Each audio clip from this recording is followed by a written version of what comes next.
Доброе утро, любимая республика. Начинаем новую рабочую неделю. С вами Руслан Ачиров. И Вероника Тамтосова. У нас, как всегда, последние новости, самое хорошее настроение. И начинаем мы о том, когда вы спали, что же случилось. Да, вратарь сборной СССР и московского «Динамо» Лев Яшин занял первое место в списке лучших голкиперов всех времен по версии Международной федерации футбольной истории и статистики. «Черный паук», как называли Яшина, в 1963 году стал первым вратарем, получившим золотой мяч. Он участвовал в 4 чемпионатах мира. В 1956 году в составе сборной СССР он стал олимпийским чемпионом игр в Мельбурне. В 1960 году национальная команда вместе с Яшиным стала чемпионом Европы, обыграв в финале сборную Югославии, а 4 годами позднее взяла серебро. Лев Яшин всю карьеру провел в московском «Динамо». В 2018 году в России была выпущена памятная банкнота с его изображением номиналом 100 рублей. Она посвящена чемпионату мира по футболу. Я думаю, очень хорошая новость для Мне любителей кажется, футбола, вообще для всех. потрясающая новость для всех, кто любит футбол и кто любит наших игроков, потому что Яшин — это настоящая легенда. Да. Ну а продолжая тему спорта, президент России Владимир Путин поручил принять меры, направленные на предоставление регулярно проходящим диспансеризацию и сдающим нормативы ГТО право на ежегодный налоговый вычет по НДФЛ. Кроме того, поручено представить предложение о предоставлении налогоплательщику социального налогового вычета по налогу на доходы физических лиц в связи с оплатой им физкультурно-оздоровительных услуг, оказанных его супруге, супругу или родителям. Срок исполнения поручения 1 октября 2025 года. Ответственны назначены премьер Михаил Мишустин и руководитель исполнительного комитета Общероссийского общественного движения «Народный фронт за Россию» Михаил Кузнецов. Ну, мне кажется, тоже потрясающая новость. Это такой просто стимул, да, заниматься спортом, сдавать ГТО. Кстати, ну вот ГТО вообще очень много имеет преференций, да, это получается и медаль, и, по-моему, дополнительные баллы при поступлении для поступающих. Ну, это еще очень много всего интересного. В общем, занимайтесь спортом. А если вы планируете начать прямо сейчас и начать с утренней зарядки где-нибудь на площади, то сообщаем вам последний прогноз погоды. Итак, в центральных районах сегодня +7, +17, в Заречной группе 9-20 градусов выше 0.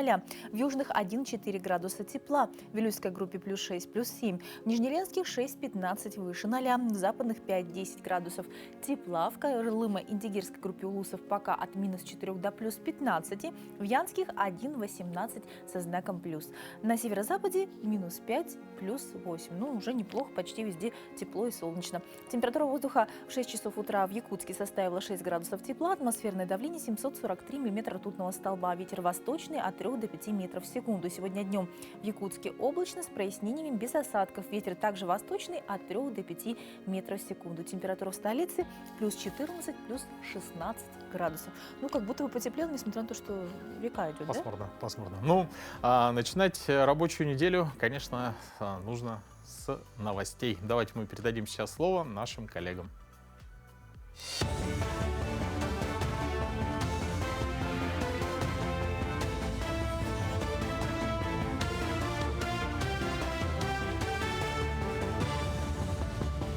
Доброе утро, Якутия. Далее блок новостей.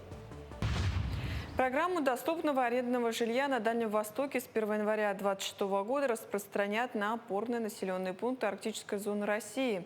Это поручение дал президент России Владимир Путин.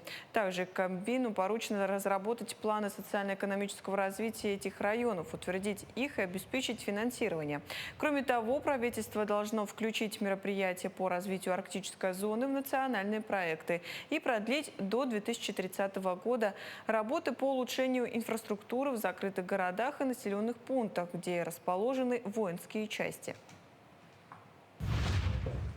Врачам в Якутии предлагают одни из самых высоких зарплат на Дальнем Востоке, но специалистов все равно не хватает. Аналитики ХХРУ выяснили, где на Дальнем Востоке открыто больше всего вакансий для врачей и где им готовы платить больше.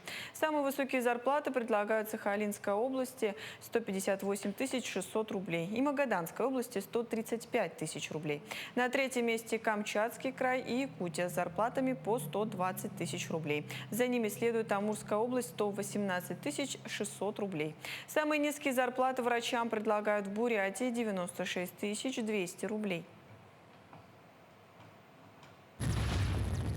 В Якутии запускают новую трехуровневую систему выездной медицинской помощи, которая заменит нынешнюю двухуровневую модель. Инициатива, поддержанная Федеральным фондом обязательного медицинского страхования, направлена на улучшение доступности медицинских услуг для жителей отдаленных районов, учитывая суровый климат и сложную логистику. Новая система включает 3 уровня: центральные районные больницы, региональные центры мобильных бригад и федеральные медицинские организации, которые смогут выезжать для оказания высокотехнологичной помощи. Развитие выездных служб также снизит нагрузку на городские клиники. В Якутии продолжают работу по содействию занятости молодежи. В летнее время 2025 года планируется устроить на работу более 3000 бойцов студенческих отрядов республики по 8 различным направлениям. Там они могут не только получить опыт по профессии, но и заодно пройти стажировку, а также заработать деньги. Работа студентов не ограничивается территорией республики. Выезды проходят в Краснодарский, Приморский, Амурский и Хабаровские края, а также в Сахалин, Республику Крым и другие места. Кроме того, с 1 мая реализуется проект «Первая работа». В рамках долгосрочной программы содействия занятости молодежи до 2030 года у нас в этом году планируется с 1 мая по 7 ноября 2025 года работа наших регионального отделения студенческих отрядов совместно с движением первых. Сейчас, начиная с мая месяца, ребята будут проходить обучение, набор бойцов студенческих отрядов проходит в течение года, как только заканчивается работа в предыдущем периоде. Ученики Алроса-класса познакомились с работой дорожников МУАТ. Экскурсия на базу дорожной механизации стала последней в этом учебном году. Сотрудники показали 10-классникам все виды дорожной техники, ремонтный цех, асфальтобетонный завод, рассказали о строительстве и ремонте дорог в Мирном. Возможно, это облегчит выбор будущей профессии. За учебный год ребята из политехнического лицея и других школ Мирного увидели разные объекты. Свое производство показали обогатители, геологи, бурильщики. Программу профориентации для школьников готовит корпоративный университет Алроса. Экскурсии продолжат и после летних каникул. Сама хочу жизнь свою связать с технической специальностью. Мне это очень интересно. И мне нравится, что специалисты рассказывают про всю работу, про зарплаты рассказали. А вы помните, как в детстве нас будили под добрые мелодии из старых радиопрограмм? Время бежит, но кое-что остается неизменным. Утро все так же начинается с первого глубокого вдоха, солнечного луча за окном и легкого толчка, чтобы встряхнуться. Ну, а чтобы немножко напомнить, давайте послушаем буквально пару секунд. Сегодняшнее наше занятие, товарищи, наиболее удобно для тех, кто хочет присоединиться к нам и так же, как десятки, сотни тысяч радиослушателей, начинать свой день с утренней гимнастики. Да, ну что, действительно, время бежит, ничего не меняется. Друзья, да, действительно, нужно начинать утро с утренней зарядки. И от ностальгии мы переходим прямо сейчас именно к ней. Вместе с нами поднимите руки вверх, расправьте плечи и приготовьтесь к утренней зарядке. На счет 3. Раз, два, три. Вдох. И... Поехали. Всем доброго утра! Меня зовут Виктория, я фитнес-инструктор. Сегодня покажу комплексную тренировку на все тело. Для первого упражнения нам понадобится фитнес-резинка. Ее можно заменить на жгут, который можно приобрести буквально в аптеке. Исходное положение. Мы располагаем нашу резиночку под коленочками. Коленки ставим на ширине плеч. Будем выполнять сгибание, разгибание в тазобедренном суставе и отведение рук в сторону.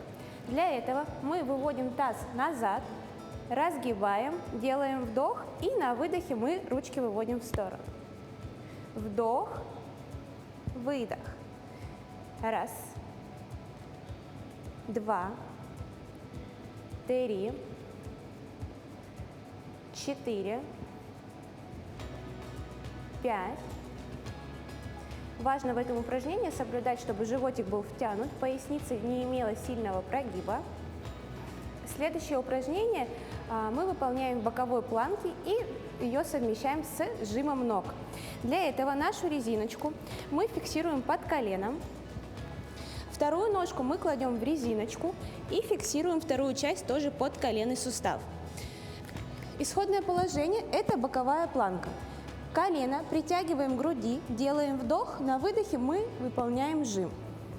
Вдох, выдох, вдох, выдох, вдох, выдох. Важно сильно не разгибаться до прямой линии. 8, 7, животик тоже втянут. 6, 5, 4, 3. Если тяжело стоять на прямой руке, мы можем зафиксироваться на локтевой сустав и выполнять то же самое упражнение. Выполняем таких тоже 15 повторений, 3 подхода.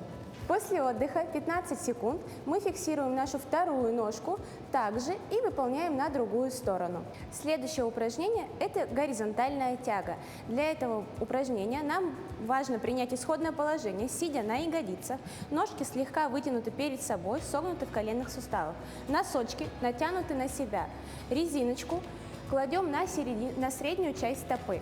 Можно замотать ручки, да? Можно держать прямым хватом. Делаем вдох, вытянули спинку, вытянули ручки и на выдохе мы слегка делаем жим. Соединяем наши лопатки. Вдох, выдох, вдох, выдох. Спинка ровная, животик втянут. Вдох, выдох. 5, 4, 3, 2, 1. Выполняем также 15 повторений, 3 подхода с интервалом 15 секунд. Следующее упражнение – это приседание плие, но мы их скомбинируем с разведением рук в стороны. Для этого нам также понадобится наша резинка. Мы ее складываем в 2 оборота. Ножки ставим максимально широко, носочки располагаем диагонально. Ручки выводим вверх, делаем вдох, сели. На выдохе ручки развели, локти четко вниз, лопатки соединили. Вдох, встали, выдох, вдох, выдох, животик втянут, спинка ровная. Вдох, выдох. 5, выдох. Коленки четко тянутся в сторону. 4. Это не классические приседания. 3, 2, 1. Если у вас дома нет такой резинки, я советую приобрести. Это надежный друг для утренней зарядки. Всем хорошего дня! До скорых встреч! А вы знали, что идеальная зарядка для тела и духа – это бег? Благотворительный фонд «Хрысхал» запустил 4-й республиканский забег «Бежим вместе 2025». Событие, объединяющее людей всех возрастов, от дошкольников до трудовых коллективов. И сегодня у нас в гостях руководитель социокультурных и благотворительных мероприятий благотворительных фонда «Хрысхал» Айнара Сокольникова. Айнара, доброе утро. Доброе утро. Айнара, расскажите о благотворительной акции «Бежим вместе». Как вы уже сказали, нашей акции в этом году исполняется 4 года. Получается, 4 года назад мы только с вами потихонечку выходили из изоляции, да, и как все равно больших мероприятий там не разрешалось проводить, да, но хочется же всегда, у нас особенно такие еще жители, быть частью чего-то большего, все равно каким-то образом проводить какие-то мероприятия, и поэтому мы подумали, и наш коллега предложил провести такую акцию, да. А в чем цель нашей акции? Это, получается, конечно же, приобщение к здоровому образу жизни. И вторая наша задача – это сбор средств в каждые годы на определенные цели. И, конечно же, преимущество акции в том, что наши все участники в первый год, ну и сейчас тоже, но вот почему так вот это все пошло, мы не собирались на на одной площадке, да, мы могли бежать в любой день недели, в любом месте, с любой точки Якутии, да, просто под одной эгидой, да, то, что мы бежим вместе во имя, в поддержку детей с инвалидностью. Акция первый раз достаточно хорошо прошла, был большой интерес у наших жителей, и она больше у нас была в первые годы направлена именно на дошколят, для детей из детских садов, получается. Группы объединялись небольшим количеством, устраивали свои мини-соревнования и делали, собственно, добрые дела. Ну а сколько всего приняло участие за эти годы? Ну, за 4 года, вот в этот год не считаем, можно сказать, приняло более 2000, это только дошколят со всей республики. То есть, получается, у нас же участие как, ну, добровольное, так скажем, да, то есть группа или сам садик, даже индивидуально родители просто увидели, что есть забег, и они принимают в нем участие, да, и поэтому мы считаем, что за 3 года более 2000 дошколят – это очень хороший результат. Да. Такие красочные фотографии мы видим. Да, действительно. Ну вот обычно, когда вот такие мероприятия ежегодные, да, с каждым годом вводятся какие-то новые нововведения, да. В чем особенность акции этого года? Ага, получается, вот мы 4 года назад стартовали с малышариками, да, с ребятами, которые вот ходят в детские сады. И бывало так, что индивидуально семьи тоже хотят принимать участие. Они говорят, вот мы по возрасту не подходим, но мы, как организаторы, придерживались, да, то, что у нас есть свои положения, и, значит, должны дети, соответственно, возрасту участвовать, да, дошкольный возраст. И вот много-много вот людей спрашивало, да, просто обычные люди, которые любят бегать по утрам, да, они тоже говорят, давайте уже пробовать возраст увеличивать. Ну и в этом году мы решили увеличить возраст наших бегунов, получается, от дошколят и старше, да, то есть это и студенты, и школьники, и рабочие различные коллективы. Я вам не сказала же, что получают наши, да, бегуны и какие у нас еще нововведения. Получается, каждый спортсмен у нас получает вот такой номерочек, его можно приклеить, да, как куда удобно. Это тоже как бы такое знаковое отличие, да, вот именно то, что это бегун в рамках нашей акции. В этом году, помимо того, что у нас увеличились возраста, мы также добавили медали, что это можно посмотреть у нас на сайте нашего фонда. У нас там дополнительный магазинчик мы открыли специально, и вот можно такие медали заказать. И каждый индивидуально для себя. Если ему нужна медаль, он ее, получается, приобретет, да, потому что оргвзнос составляет у нас 300 рублей, туда входит номерок, сертификат и благодарность. И дополнительно, получается, вот можно такие медальки приобрести. Вот сейчас тоже очень модно стикеры на телефон, да, клеить. Ну, как бы то, что ты приобщился к этой акции. Да, и чтобы она у тебя всегда оставалась в памяти, и после можно, допустим, такие календарики распечатать. Это вот участники у нас прошлых лет. А как можно зарегистрироваться на забег? Вот, да, вся информация у нас, и положение, и сроки акции на нашем сайте доступны. Получается, в поисковике можно ввести наименование нашего фонда. Наш сайт выходит одним из первых, и, собственно, там ознакомиться более подробно, как и что. Получается, акция у нас началась с 15 мая, и мы ее немножечко дали. Мы обычно маем всегда заканчивали, потому что дошколята наши поступают в школу, каникулы там, и так далее. И поэтому мы решили немножко до лета ее. До середины лета еще можно будет принять участие, до середины июня. А на что будут направлены собранные средства? В этом году собранные средства будут направлены у нас на организацию инклюзивной площадки для детей с инвалидностью.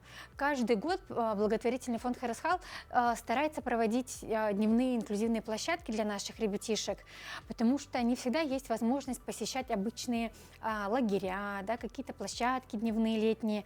Поэтому мы своими силами всегда стараемся такие площадки для наших детей проводить. У нас обычно там проведение, дневное время пребывания с нами очень короткое, потому что дети с инвалидностью, они быстро утомляются. Благодаря, конечно, волонтерам, они нам помогают в сопровождении детей и так далее. Но вот мы также стали и хотим именно оказывать поддержку еще, так скажем, в трудоустройстве молодежи, да, нашей. Вот в прошлом году у нас был первый опыт, когда мы смогли, так сказать, оплатить зарплату, да, скажем так, нашим вожатым. Также мы приобретаем для ребятишек различные опознавательные элементы, панамочки, да, вот и вот на такие вот различные нужды, собственно, будут направлены средства, чтобы детки с инвалидностью этим летом они могли посетить наш лагерь. У нас как раз сейчас идет обучение инклюзивных вожатых, и наши родители увидели, что уже есть какое-то обучение для вожатых, они уже ждут с нетерпением, когда мы объявим, и мы уверены, что благодаря поддержке жителей Якутии мы сможем провести забег, наши маленькие мини-забеги и организовать дневную площадку. Но в завершении нашей беседы, наверное, многие телезрители желают стать, например, волонтерами. Вот как можно стать волонтером благотворительного фонда Харисхал? Получается, наш благотворительный фонд Харисхал является верифицированной организацией на платформе Добро.РФ. То есть это платформа, где собраны все волонтеры нашей страны. Поэтому можно зарегистрироваться на данном сайте, подписаться на наш фонд, и там уже выходят определенные анонсы на мероприятия, в которых мы нуждаемся. Ну или, конечно же, обратиться к нам напрямую можно по нашему номеру телефона, который найти можно на сайте и, да, в поисковиках. В поисковиках различных, да. Айнара, спасибо вам большое. Надеемся, что многие присоединятся, потому что это интересно. И, в общем-то, если ты любишь бегать, любишь помогать людям, по-моему, это отличный способ объединить эти два увлечения. Спасибо. Ну а сегодня в нашем эфире история, которая заставит вас поверить, что невозможное возможно. Представьте, женщина, которая не просто мечтает о своем доме, а берет в руки инструменты и самостоятельно возводит его от фундамента до крыши. Без бригад строителей, без опыта, но с невероятной силой, волей и решимостью. Как она это делает, что движет ею, когда на пути встают сомнения, тяжелый труд и стереотипы о неженском деле. Встречайте героиню, которая ломает шаблоны и доказывает, дом можно построить не только руками, но и сердцем. Ее история о том, как смелость, упорство и вера в себя превращает мечты в уютный семейный очаг. Смотрим внимательнее. Возможно, после этого сюжета вы тоже поверите в свои силы и возьмете осуществление мечты в свои руки. Мечтала о доме, получила груду бетона и долги. Строительная компания бросила Татьяну Корякину, мечтавшую построить дом, на полпути, оставив лишь коробку без крыши и окон. Но Татьяна оказалась не из тех, кто просто так опускает руки. Взяла молоток, открыла YouTube и начала строить сама. И с весны, с 15 марта начала работать. Хотела начать сперва с внешней стороны, с сайдинга, облагородить дом. И начала с сайдинга. Ну, работу начала сперва, как изучила, как делается, как покрывает или ложит, как правильно сказать. И нашла для себя наилучший вариант, наименьшими затратами, и построила вот так. Поначалу руки, конечно, опустились. Пришлось даже обращаться к психологу. Но после отчаяния пришла и мотивация. Теперь каждое утро Татьяна бежит на работу, а после работы сразу на стройку. Сами соорудили вот техническую комнату с сыном, потому что, оказывается, у нас нету картошку ложить туда-сюда, там, чемоданы. Мы обычно каждый год путешествуем. Это моя комната. Все говорят, как в аквариуме будешь, а мне нравится, что как в аквариуме. А у нас сейчас, где мы живем, там вся темная сторона, солнце не видно. Электрика, кладка, крыша. Во всем женщина разбирается сама. А навыки бьюти-мастера оказались неожиданным козырем. Ювелирная точность, отточенная годами, теперь помогает ей выверять миллиметры швов и углов. Но главные союзники в этой битве – ее сыновья. Каждый день после уроков они мчат к маме на помощь. Старший Альберт за год стал ее правой рукой, а 9-летний Роберт – генерал уборки. А вдохновляет его мечта о собственной комнате. Тут моя кровать, там будет мой шкаф, там второй рядом, потом будет. И тут будет табуретка. Ремонт уже почти завершен. Остался финальный рывок. К выпускному старшего сына дом должен засиять огнями. Ну а пока Татьяна уже спит и видит, как они сидят всей семьей на уютной террасе, построенной своими руками. Илана Захарова, Виктор Дичковский, Якутск. Если у нашей героини все закончилось хорошо, и она на пути к осуществлению своей мечты, несмотря на недобросовестность строителей, то порой из-за своей неосторожности мы можем попасть на уловки более изощренных мошенников. К сожалению, обман не ограничивается ремонтом или стройкой. Сегодня мошенники все чаще атакуют не с лопатой и рулеткой, а через телефонные трубки, звонят, притворяются банками, госслужбами или даже вашими близкими. Если стройку можно остановить, заметив трещину в договоре, то как защитить от тех, кто крадет деньги, не выходя из дома? Переходим к важной теме – как не стать жертвой телефонных аферистов и сохранить свои сбережения.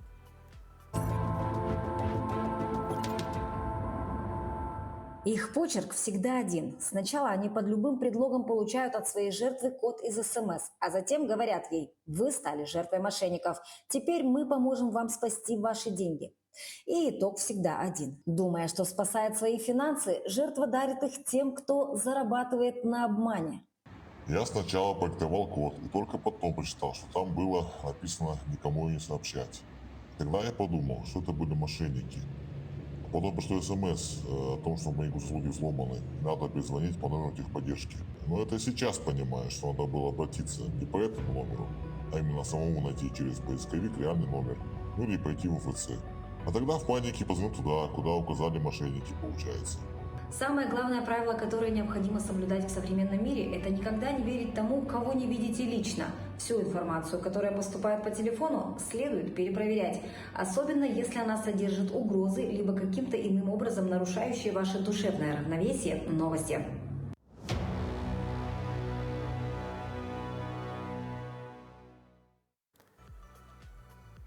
Но самое главное быть всегда начеку и, конечно же, информировать своих более старших родственников.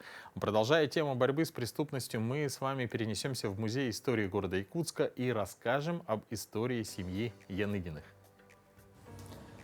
Сегодня в рубрике «История вещей» хочу рассказать вам о вещах семьи Яныгиных, которые передали нам в музей архивы своих родителей. Это Ивана Георгиевича Яныгина и Шеметовой Екатерины Иннокентьевны. Они в годы войны были работниками прокуратуры якутской. А Иван Георгиевич даже был призван в ряды Красной Армии в 1942 году, правда, в 1943 был демобилизован по тяжелому ранению и вернулся обратно. Но при этом он работал в тылу. Пока что не все документы мы подняли по семье Яныгиных. А если говорить о документах Шеметовой Екатерины Иннокентьевны, то это у нее есть свидетельство, справки о том, что она проходила военные всеобучи. И также сдала нормативы на получение значка «Ворошиловский стрелок». Шла подготовка именно военная, если в случае чего, если призывают снова в армию, например, человека, а он прошел эти курсы, у них выживаемость была намного выше, то есть так как они уже обученные люди были. Ну а также самое ценное, то что семья Яныгиных буквально незадолго до открытия нашей выставки они предоставили нам в электронном формате фотографию парада 9 мая в городе Якутске 1945 года. На ней запечатлены работники прокуратуры. Вообще о торжественных мероприятиях в городе Якутске мая 1945-го можно вычитать из газет «Социалистическая Якутия» за определенные даты. И если читать эти газеты, то там можно найти информацию, что это было всенародное ликование, то есть люди выходили на улицы, поздравляли друг друга. При предприятиях были организованы торжественные митинги по случаю победы. Это у здания Якутской центральной электростанции, у здания Хоубас и других предприятий. Руслан, а вот знаешь, чего не хватает в дождливое утро? Ну, мне не хватает, как ни странно, солнца и, может быть, тепла. Ну вот, никакой фантазии. Нет, треска печи. Не хватает, пожалуй, бабушкиных пирожков на завтрак. Ну и, знаешь, такого уюта. Ну, сегодня мы отмечаем праздник, который согревает не только дом, но и душу. День русской печи. Печь испокон веков была сердцем дома. В ней и готовили, и грелись, и сказки детям рассказывали у ее теплого бока. Ну вот помнишь, например, как Емеля на печи за 3-9 земель путешествовал, или как Баба-Яга своих гостей очень горячо встречала. Ну, это точно. А еще печь – это секрет неповторимого вкуса русской кухни. Кто откажется от румяного курника или томленой в горшочке щей. Говорят, даже каша из печи не просто еда, а лекарство от тоски. Так что давайте сегодня обязательно по возможности заглянем к родным, у которых есть это удивительный артефакт, волшебнейше создающий уют – русская печь. Ну а прямо сейчас узнаем, чем еще знаменательный день сегодняшний.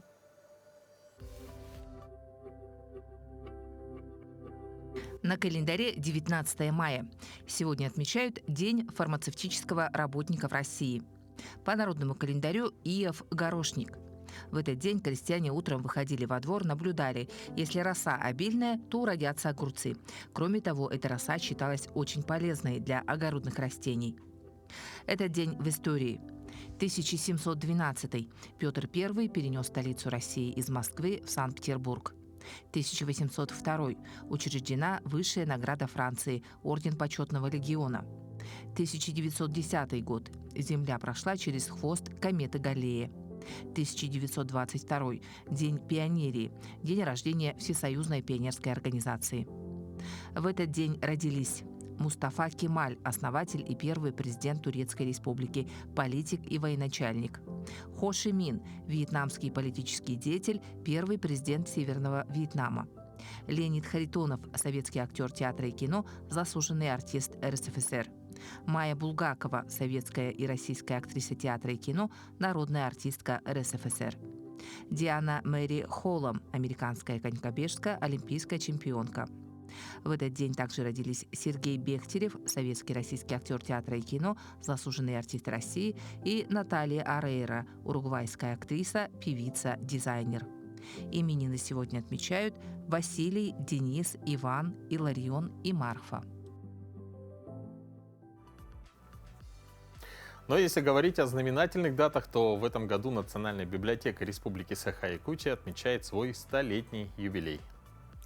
В серии сюжетов по названиям «Влюбленные в книгу» мы продолжаем знакомить вас с выдающимися людьми в истории библиотеки.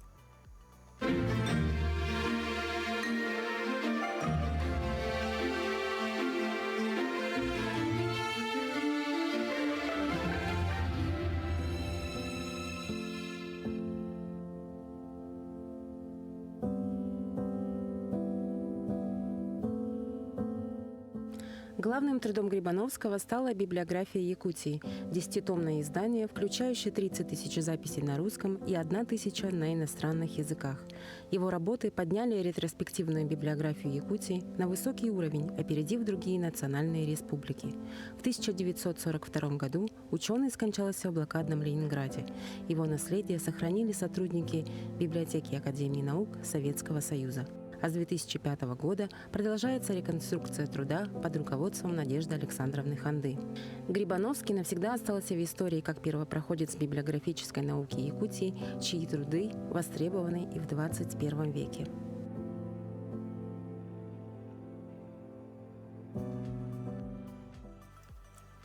Ничто так не вызывает желание почитать интересную книгу в уютном кресле, как пасмурная погода. Вот, например, в Якутске уже который день идут дожди. Может быть, дожди? Как думаешь, как правильно, дожди или дожди? Друзья, у вас есть тоже несколько секунд дать правильный ответ. И есть ли вообще правильный ответ, мы сейчас узнаем у Анны Шкатуляк. Доброе утро, дорогие телезрители! Якутск, думается, нельзя назвать столицей дождей. Чаще всего, когда мы говорим о дождях, то из всех городов России нам вспоминается Санкт-Петербург. Но мы сегодня с вами будем говорить не о погоде и не о климате, а о слове «дождь». Знаете ли вы о том, что слово «дождь» раньше было принято произносить с мягким московским произношением? То есть якутский сегодня дождь, или в Якутии повсеместно идут дожди. И такое произношение зафиксировано в стихотворениях русских и советских поэтов. Например, Блоковская. «Дай отдохнуть на уступе скалы, дай расколоть это зеркало мглы, чтобы лохматые тролли визжа вниз сорвались, как потоки дождя». Но постепенно появляется и твердое произношение «дождь» и «дожди». И поэтому произношение мягкое «дождь» и «дожди» стало называться предпочтительным. Современные словари допустимыми считают оба произношения – и «дожди» с «дождями», и «дождь» и «дождь». Однако вот это мягкое московское произношение постепенно становится устаревшим. Давайте говорить правильно. Всего доброго! Ну, кто-то говорит правильно, а кто-то шутит над коллегой. Нет, ну, в любом случае и дожди можно говорить. То есть, в принципе, ничего неправильного. Вот, как всегда, меня пытались подловить, я такая, а как я сказала? И зависла. Но на самом деле, вообще, сейчас очень мы стремимся к самообразованию, много читаем, и много людей, которые не только стремятся улучшить свою речь, но и улучшить свое здоровье путем правильного питания. И о его пользе, в том числе о отказе от вредных продуктов, сейчас об обогащении витаминами и многим другим все больше говорят. В том числе, например, о натуральных соках. Мы, например, отказались от натуральных соков, потому что что-то там очень много сахара и мало чего натурального. Но вообще надо сказать, что в определенное время года, примерно сейчас, я думаю, да, можно очень натуральный сок собрать в лесу, так называемый березовый смузи, если выражаться современным. Это если обладать навыками Руслана Ачирова Ну, и знать, где найти хорошую березу. Ну, давайте мы сейчас узнаем все подробности в нашем сюжете. Роман Шавлов, Николай Марков дружат около 4 десятков лет, и все это время их объединяет любовь к природе. С молодости разводят рыбок, птиц и даже змей, а как только наступают теплые деньки, выезжают на природу. И в этот раз решили совместить приятное с полезным – подышать свежим воздухом, заодно собрать березовый сок. У Николая даже есть свое излюбленное для этого место, недалеко от города. У нас период короткий, вот как сок пошел, буквально листья начинают распускаться. Ну, как правило, числа 20-х, 20 числа, 22 может быть. Листья начинают распускаться, он уже перестает идти. Вот примерно покажите, да, ну хотя бы так, инструмент, каким инструментом вы... Ну, можно вот шилом, раньше просто шилом так вот где-то проковыряешь и тонкую трубочку такую без этого вставляешь. Опытный натуралист знает, какие березки дают больше сока и определяет их на глаз. При этом советует дырочки делать исключительно тонким шилом, либо сверлом, и ни в коем случае топором. После окончания сбора сока отверстие надо смазать воском, садовым варом, мхом, либо просто вставить веточку подходящего диаметра. Ценный и полезными свойствами продукт, березовый сок, лучше употреблять сразу, либо в течение 2 суток, так как он начинает потом бродить и польза теряется. Пробуйте. Сейчас. Он чуть-чуть сластит, так как вода, в принципе. Угу. Как вода, такая подслащенная. Да, немножко подслащенная, но не сильно сладкая, чуть-чуть такой есть. Просто люди у нас, когда привыкли, которые в магазинах когда продают 3-литровых, лимонная кислота, там все эти вот посластители, он кисло-сладкий получается. Они думают, что в лесу должен быть такой. Березовый сок следует употреблять, чтобы восстановить силы организма, особенно после долгой зимы, когда иммунитет снижен. Он прекрасно справляется с весенней депрессией, усталостью, повышает гемоглобин, а фитонциды, содержащиеся в нем, убивают бактерии и защищают от вирусных инфекций. Полезен не только сок березы. Чага или березовый гриб, береста, из которой готовят деготь, тоже чрезвычайно полезные продукты. Неприятная такая по запаху мазь Вишневского, которая помогает бороться с фурункулами, например, или с какими-то гнойными ранами, как раз делается вот в состав входит деготь. А деготь добывали из березы еще спокон веков, и он тоже лекарственным средством служил. Месяц май – пора, когда природа просыпается. И помимо березового сока, бересты, скоро можно будет собирать и другие лекарственные травы и растения. Главное, бережно и с любовью относиться к природе и брать только то, что нужно. И она ответит тем же. Туяра Филиппова, Виктор Дичковский, Якутск. Нам повезло вообще жить в уникальном регионе, где очень много натуральных продуктов, где мы имеем возможность это все собирать, поэтому давайте этой возможностью пользоваться. Ну, а если прямо сейчас говорить о том, какие возможности нам еще предоставлены, и вы об этом глубоко задумались и верите звездам, то предсказание именно для вас. Что же подготовили нам звезды? Какой прогноз на эту неделю?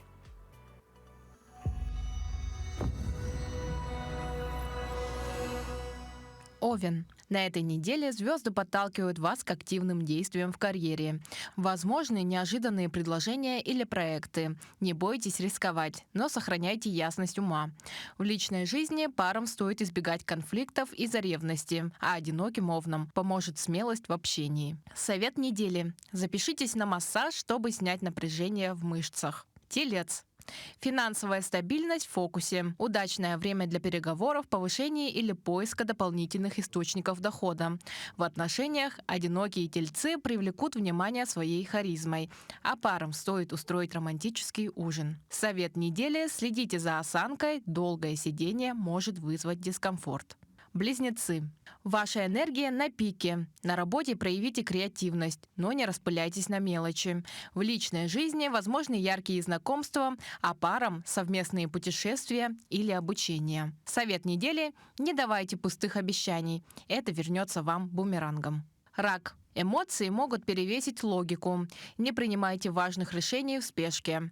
Домашние дела потребуют внимания. В любви одиноким ракам стоит открыться новым знакомствам, а парам избегать скрытности. Совет недели. Чаще бывайте на свежем воздухе. Лев. Творческая энергия бьет ключом. Реализуйте давние идеи, но не игнорируйте советы коллег. В отношениях одиноким львам поможет уверенность в себе, а парам – совместные хобби. Совет недели. Не тратьте деньги на импульсивные покупки. Дева. Работа потребует повышенной концентрации. Ваша педантичность станет преимуществом. В финансах возможны неожиданные премии или подарки. В любви одинокие девы встретят интересного человека на работе, а парам стоит обсудить планы на будущее. Совет недели. Избегайте тяжелой пищи. Весы. Ищите гармонию между личными и профессиональными целями. Новые знакомства могут стать полезными для карьеры. В отношениях одиноким весам стоит быть искренними, а парам найти компромисс в спорах. Совет недели. Начните день с медитации или чашки травяного чая. Скорпион. Ваша интуиция обострена. Доверяйте внутреннему голосу при принятии решений. На работе возможны скрытые возможности. Будьте наблюдательны. В любви одиноких скорпионов привлечет загадочная личность, а парам нужна открытость. Совет недели. Контролируйте уровень стресса. Стрелец. Наступает время для приключений. Планируйте поездки или изучайте что-то новое. На работе проявите инициативу, коллеги вас поддержат. В отношениях одиноким стрельцам повезет в нестандартных местах, а парам стоит добавить страсти. Совет недели. Не перегружайте себя физически. Козерог. Карьерные амбиции на первом плане. Ставьте четкие цели и действуйте системно. В финансах избегайте ненужных трат. А в любви одинокие козероги могут найти партнера через деловые связи. А вот парам стоит обсудить бюджет. Совет недели. Делайте перерывы при работе за компьютером. Водолей. Нестандартные идеи принесут успех. Предлагайте смелые решения на работе. В кругу друзей возможны интересные события. В отношениях одинокие водолеи сблизятся с единомышленником, а парам нужна свобода самовыражения. Совет недели. Не забывайте про режим сна. Рыбы. Ваша чувствительность усилится. Прислушивайтесь к внутреннему голосу, но не уходите в мечты. На работе завершайте старые задачи, прежде чем браться за новые. На этой неделе одинокие рыбы могут влюбиться с первого взгляда, а парам нужно проявить романтику. Совет недели. Плавание или прогулки у воды восстановят ваши силы.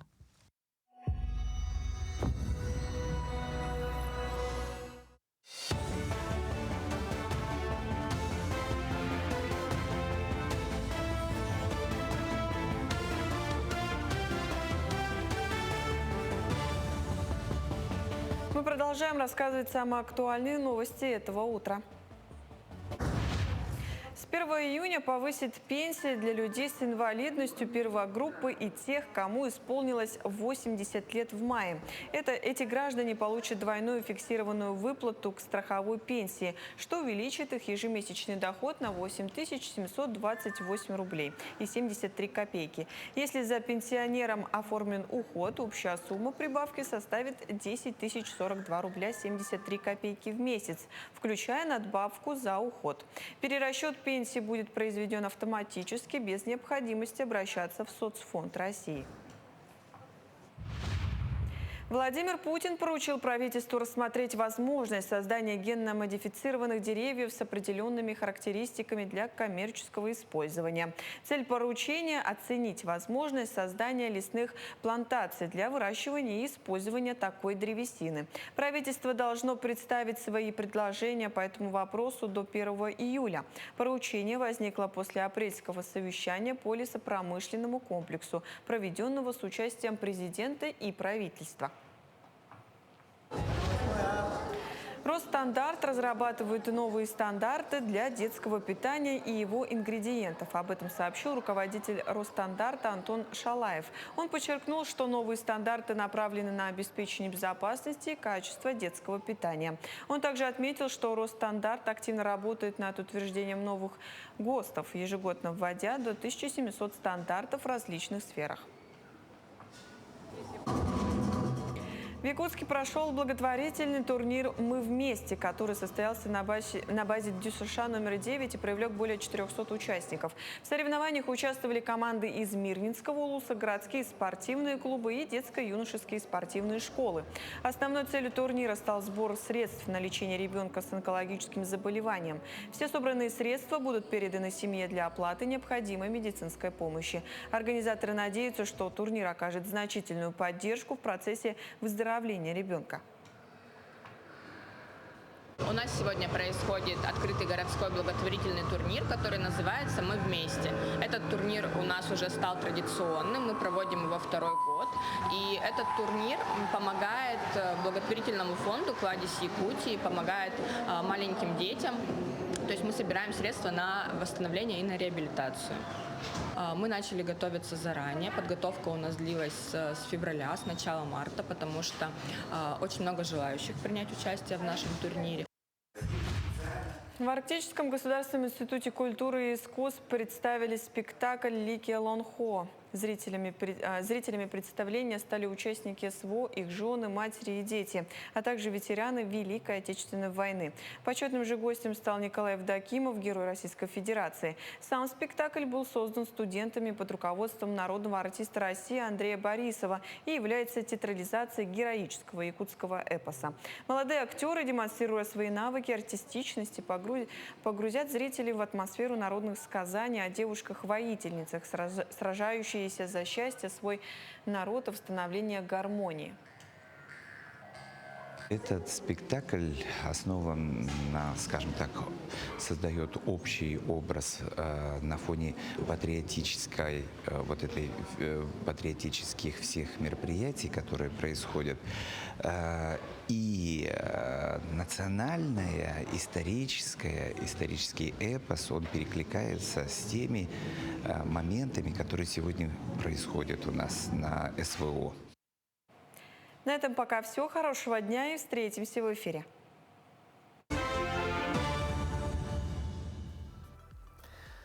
Здоровье детей – это основа процветания всего общества. А учитывая, что большую часть дня ребята проводят в школе, наличие медицинского кабинета в каждом учебном заведении становится жизненно важной необходимостью. Это гарантия оперативной помощи, профилактики и защиты в любой ситуации. Как развивается медицина в школах Якутии? Об этом мы поговорим с главным внештатным специалистом Минздрава Якутии по школьной медицине Саргаланой Волковой. Доброе утро. Здравствуйте. Доброе утро. Как сейчас обстоят дела в школах с медкабинетами? Потому что они то закрывались, то открывались, то были какие-то приходящие. Вот во всех ли школах сейчас есть медицинский кабинет? Да, в 2011-2012 годах были приняты два ключевых закона. В области здравоохранения это федеральный закон номером 323 об основах охраны здоровья граждан в Российской Федерации, а в области образования это федеральный закон номером 273 об образовании в Российской Федерации. В результате внесенных изменений в действующие нормативные документы значительно изменились функциональные обязанности медицинских работников общеобразовательных организаций. В соответствии с федеральным законом об образовании в Российской Федерации образовательные учреждения должны осуществлять деятельность по организации охраны здоровья детей за исключением оказания первичной медико-санитарной помощи. Организация оказания первичной медико-санитарной помощи возлагается на органы исполнительной власти в сфере здравоохранения. Образовательные организации обязаны предоставлять помещения, медицинские кабинеты с соответствующими условиями для работы медицинских работников согласно Федерального закона об образовании Российской Федерации. В настоящее время в республике медицинское обеспечение образовательных организаций осуществляется медицинскими работниками медицинских организаций по территориальной целостности, а в сельской местности медицинским персоналом участковых больниц и фельдшерско-акушерских пунктов в соответствии с совместным межведомственным приказом Министерства образования и науки Республики Саха-Якутия и Министерством здравоохранения Республики Саха-Якутия от 26 апреля 2022 года о совершенствовании охраны здоровья воспитанников дошкольных образовательных учреждений, обучающихся образовательных учреждений в Республике Саха-Якутия. Медицинскими работниками учреждений здравоохранения, именно в частности оказание первичной медико-санитарной помощи, это вакцина-профилактика, проведение профилактических медицинских осмотров, неотложная медицинская помощь, санитарное просвещение населения проводится по принципу выездных мобильных бригад к территориально прикрепленным образовательным учреждениям.